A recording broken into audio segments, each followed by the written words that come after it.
सचिन मोटेंनी नवी मुंबईत 2000 कोटींचा घोटाळा केला. खरातला लाजवेल असा IRS अधिकाऱ्याचा प्रताप. IRS अधिकारी सचिन मोटेंवर पडळकरांचे गंभीर आरोप. भोंदू खरातचं कॅनडा कॉर्नर येथील कार्यालय सील. फॉरेन्सिक टीम आणि SIT पथकाकडून कारवाई. भोंदू खरातच्या शिवनिका संस्थेचे बँक अकाउंट सील. खरातच्या आर्थिक व्यवहारांचाही तपास सुरू. कुटुंबियांच्या नावावरील संपत्तीचीही होणार चौकशी. भोंदू खरात विरोधात 8वा गुन्हा दाखल. सरकारवाडा पोलीस ठाण्यात आर्थिक फसवणुकीच्या गुन्ह्याची नोंद. खरात प्रकरणात पोलीस तपासाला नवं वळण. बड्या आयुर्वेदिक औषधी जडीबुटी दुकानाच्या मालकाची होणार चौकशी.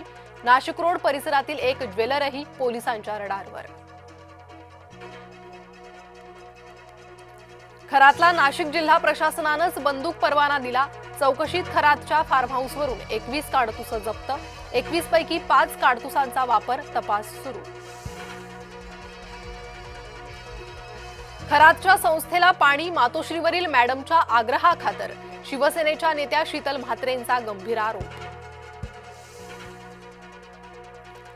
खरात कुटुंबातील 2017 मधील दशक्रियेची पत्रिका चर्चेत.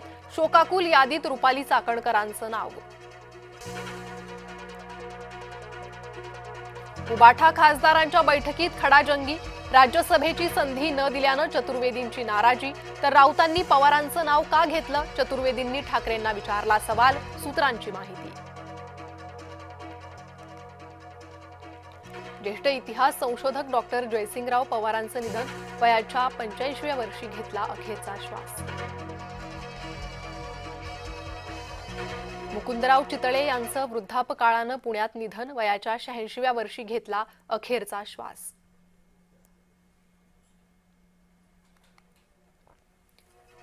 होर्मुझमधून जहाजं नेण्याचा भारताचा मार्ग मोकळा. इराणची भारताला परवानगी.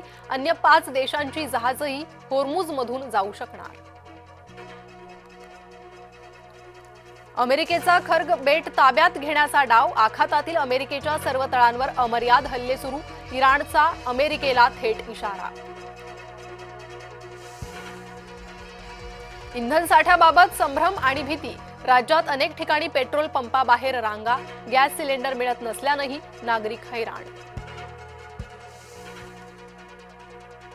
PNG वापरा नाहीतर LPG ही बंद. केंद्र सरकारचा धोरणात्मक बदल. आदेशही जारी. बांगलादेशात भरधाव बस पद्मा नदीत पडली. चालकाचं बसवरील नियंत्रण सुटल्यानं अपघात. 40 पैकी 23 जणांचा मृत्यू. नागपुरातल्या पोद्दारेश्वर शोभायात्रेचा उत्साह. मुख्यमंत्री देवेंद्र फडणवीसांसह गडकरींची उपस्थिती. देशभरात रामनवमीचा उत्साह. नाशिकच्या काळाराम मंदिरासह शिर्डी रामटेकमध्ये गर्दी. दर्शनासाठी भाविकांच्या रांगा. विविध कार्यक्रमांचं आयोजन.